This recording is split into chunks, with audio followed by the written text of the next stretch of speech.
조국 대표가 거리되는 일이 벌어지면 의원직도 상실하고 그러면 이제 조국 혁신당의 미래는 어떻게 될 거냐. 두 가지 흐름이 나타나겠죠. 이재명 대표의 두 가지 사건에 대한 선고와 조국 대표의 사건이 맞물려서 친문계에서 합쳐서 들어와서 우리 지금 여기 아내가 조금 딸리니, 새가 딸리니 좀 들어와서 우리 좀 지원해달라.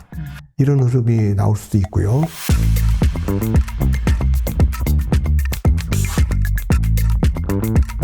다음 달 12일 대법원 상고심 날짜가 다음 달 12일로 정해졌습니다. 이제 1심 이 대표의 경우에 이제 1심 선고가 이제 시작이 된 거지만 조국 대표 같은 경우는 최후의 심판이잖아요.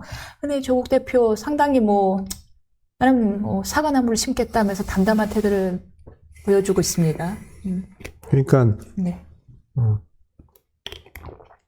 조국 대표는 대법원에서 파기환송이 되지 않으면 구속이죠. 2년형이 지금 이미 돼 있는 거니까. 바로 수감되죠. 네, 수감되는 거고, 지난 총선 때 조국혁신당이 돌풍을 일으킨 것은 조국혁신당에 대한 기대보다도 일종의 이제 윤석열 대통령에 대한 반감, 그것을 투사할 거고, 또 한편으로는 민주당이 그때 지민 비족을 해갖고 비례대표는 좀 찍어줄 여유도 좀 있었죠. 그런 상황인데, 이제 만일에 조국 대표가 거리되는 일이 벌어지면 의원직도 상실하고 그렇게 되면 그러면 이제 조국 혁신당의 미래는 어떻게 될 거냐. 저도 그게 궁금합니다. 예.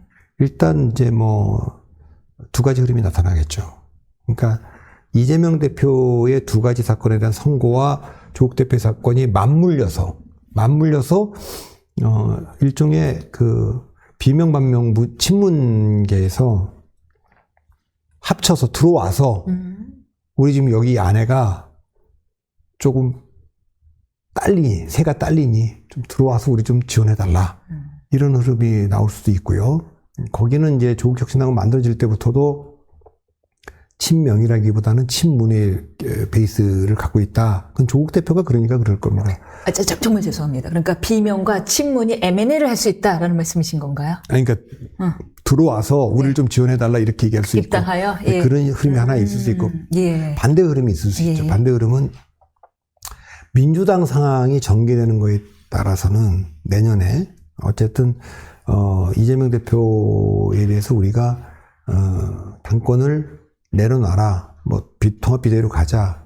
지방선거 때 정책 확산은 안 된다. 이렇게 얘기하겠지만 안 받아들여져서 타협이 안 돼서 충돌을 크게 할 수가 있고 그 경우에는 당이 갈라질 수도 있는데 그럼 조국혁신당은 그럴 때를 대비해서 좀 바깥에 있는 게 좋다. 일단은 외부에. 네. 그러면 이제 그때 이렇게 나가는 분들이 원내교섭단체도 만들 수 있고 하니까 그게 바깥에 있는 게 전략적으로 좋다. 이 두 흐름이 동시에 나타나겠죠.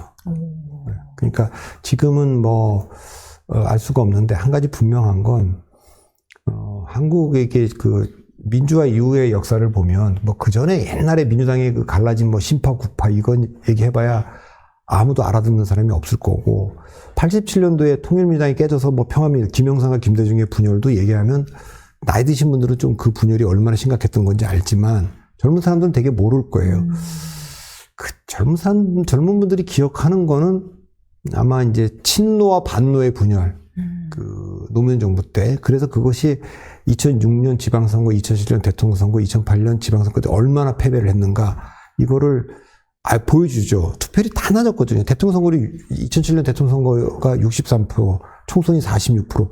친노가 거의 투표장에 안 나왔어요. 그래서 대참패였는데 그때 이후로 이번에 친명 대 반명이 그 정도의 균열로 가고 있다고 저는 봅니다. 따라서 이재명 대표가 사법적인 리스크가 현실화됐을 때도 당을 위해서 이거 고리를 탁 그러니까 당을 살리기 위해서 내 밧줄을 탁 끊어야 되는데 그러기는커녕 이걸 완전히 그냥 연한 게죠. 똘똘똘똘 그냥 말아갖고 그렇게 되면 여기서 이미 반명들은 다 나간 거 아닙니까? 조홍천, 금태섭 이런 건 다 나갔고 비명들인데 이분들도 이 당 안에서 우리가 이 당권을 찾아올 수 있느냐? 안 되면 분열할 가능성도 저는 배제할 수 없기 때문에 그때 조국 혁신당이 역할할 수 있어서 정계 개편이 어떻게 될지는 저는 좀 좀 두고 봐야 될 것 같습니다. 그러면은 이 민주당이랑 조국혁신당이랑 양 당의 의원들이 내심 굉장히 바쁘겠어요.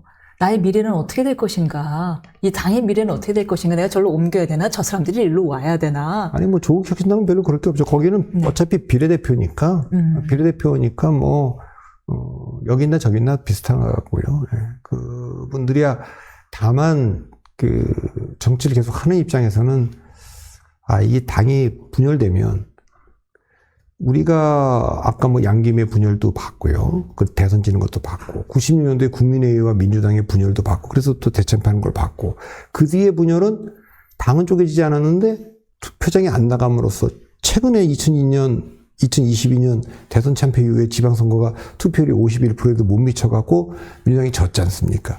그러니까 출마하는 사람들 입장에서는 지금 비례대표인 분들도 다음에는 그래도 뭐 통합된 정당에서 후보로 나가야 승산이 있다 생각을 할 거 아닙니까? 이 쪼개지면 후보되는 데는 기회가 있겠지만 당선되는 데 어려울 테니까. 그렇죠. 예.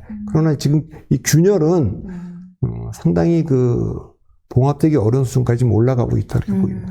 조국 대표의 유죄 판결문, 2심 판결문에도 반성하지 않는다라는 점이 좀 적혀져 있었는데 정치인의 길을 걷고 나서 더 윤 대통령에 대한 비판의 수위를 높이고 계속해서 높여왔단 말이에요. 그리고 어떤 결과든 나는 정치의 길을 걷겠다면서 강경한 모습을 보여왔는데 이런 모습이 판결 선고에 좀 영향을 미칠 거라고 보시는지 좋은 전략이라고 보시는지 좀 궁금합니다. 그거는 뭐 정경희 교수가 4년 받을 때도 다 제가 계속 얘기했습니다만 네. 별로 좋은 전략은 아니죠. 그러니까 지금도 상대적으로 네. 조국 대표가 분노하는 이유에 대해서는 제가 뭐 이해가 돼요. 내가 정말 뭐 잘못이 없다는 게 아니라 이런 잘못이 있지만 지금 윤석열 대통령 부부가 하는 거에 비하면 정말 내 잘못이라는 건 정말 사소한 거 아니냐. 근데 그걸 그렇게 압수수색을 하고 그렇게까지 해서 한 거니까 내가 지금 마음속으로 승복이 안 된다. 그 말은 이제 저는 뭐 이해는 갑니다. 다만 윤 대통령이나 뭐 이런 분들과의 관계나 상대적인 평가를 빼놓고 보면 공직자라든가 사회적 리더가 어쨌든 잘못했을 때 우리가 음주운전 가다 걸렸을 때 저 사람 왜 안 잡고 나만 잡냐라고 얘기하는 것이 의미가 없잖아요. 그거는 그런 거기 때문에 그런 문제와 관련된 것에 대해서 조금 성찰하고 반성하는 모습이 있으면 좋겠는데 이걸 처음부터 계속 이걸 정치적인 걸로 끌고 왔거든요. 그러니까 저는 뭐 지난번에 그 정도 된 분이 당을 만든다는 생각은 진짜 좀 상상도 못했습니다. 예. 뭐 그걸 가지고 본인이 정적으로 항변할 수 있고 뭐 분노할 수 있고 다 있을 수 있지만 당을 만들라고 당대표가 돼갖고 지금 비례대표를 하고 있는데 그건 다 떠나서 그건 뭐 다른 사람들에 대한 상대평가를 떠나서 절대평가로 보면 그거는 뭐 사회적 리더나 책임 있는 정치인들이 할 일이 아니죠. 사실 정치 맞습니다. 이렇게 좋지 못한 일을 좀 보여준 것 같은데 마음은 이해가나 태도는 그렇게 찬성할 수 없다라는 취지의 말씀이셨는데요. 조국 대표 잠깐 말씀을 드리지만 알 수 없습니다. 만약에 12월 12일에 원심이 파기가 될 경우에는 다시 파기가 되고 파기돼서 파기가 된 다음에 요것이 또 환송심이 제3고심이 되고 하면 또 몇 년이 지날 거거든요. 그래서 조국 대표가 뭐 12월에 어떻게 된다고는 저희는 쉽게 예단할 수는 없는 상황입니다.